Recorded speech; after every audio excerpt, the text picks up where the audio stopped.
शेतकऱ्यांना भरपाई द्यावी आणि त्या मताशी आम्ही सहमत आहोत। आम्ही तो निश्चित प्रयत्न भास्करराव नंतर अभिमन्यू। एक मिनिट अध्यक्ष महोदय, माझे दोन तीन प्रश्न अभिमन्यू प्लीज डायरेक्ट प्रश्नच विचारा। तर माझे 2-3 प्रश्न आहेत। असं आहे की महाराष्ट्रामध्ये ज्या ज्या ठिकाणी फळबागा आहेत त्या फळबागांची विमा उतरण्याकरता म्हणून 31 मे पर्यंत मुदत असते। फक्त कोकणातल्याच फळबागांना फक्त आणि फक्त 15 तारखेपर्यंतच ट्रिगरमध्ये आलेल्या वातावरणानुसार त्या ठिकाणी विम्याची रक्कम मिळते। ती आपण 31 मे पर्यंत करणार का, हा माझा एक प्रश्न। दुसरी गोष्ट, गेल्या वर्षी काजू बीला महाराष्ट्र सरकारच्या वतीनं 10 रुपये पर किलो अनुदान देण्याचं महाराष्ट्र सरकारने जाहीर केलं, परंतु ते मिळू का शकलं नाही, तर 31 जुलैला आपला GR गेला। कोकणातल्या काजू बिया ह्या जूनच्या पूर्वीच संपून गेल्या। त्याच्यानंतर लोकांनी काही बिलं सबमिट करायचा प्रयत्न केला तर त्यांना GSTची पावती मागायला लागली। ऑलरेडी 31 जुलैला GR निघाल्यामुळं काजू विक्री होऊन गेली होती, GSTची पावती त्या ठिकाणी देणं शक्य नव्हतं, त्यामुळं कोकणातल्या शेतकऱ्यांना त्याचा फायदा झाला नाही।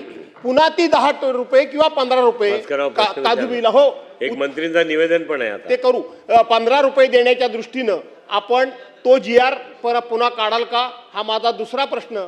आणि आंबा नुकसान भरपाईला 5 लाख रुपये हेक्टरी मागतो, हे आम्ही आमच्या मनानं मागत नाही, तर कृषी विद्यापीठ, कोकण कृषी विद्यापीठ आणि कृषी विभाग यांनी संयुक्त जी पाहणी केली आहे त्याचा सिंधुदुर्ग जिल्हा, रत्नागिरी जिल्हा आणि रायगड जिल्ह्याचा रिपोर्ट आलाय की 80 ते 90% पीक हे शेतकऱ्यांच्या हातातून गेलेलं आहे।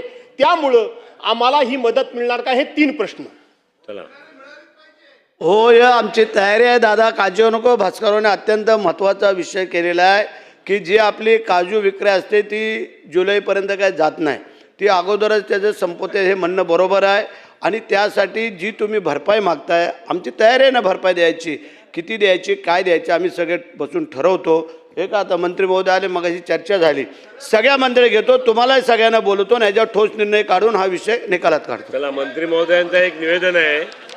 नाही, राज्यभरात वाहतूकदारांचा ऐका जरा, ऐका अभिमन्यू, ऐका जरा, ऐका। राज्यभरात वाहतूकदारांचा संप चालू आहे। राज्यात परिस्थिती अतिशय गंभीर आहे। छोटे मोठे सगळे ट्रक्स असतील, टेम्पो असतील, हे रोडच्या बाहेर आहेत। त्यांच्या संपाच्या संदर्भामध्ये माननीय परिवहन मंत्री आपलं एक निवेदन करीत आहेत। अध्यक्ष महोदय, महाराष्ट्रातील विविध वाहतूकदार संघटनांनी दिनांक 5 मार्च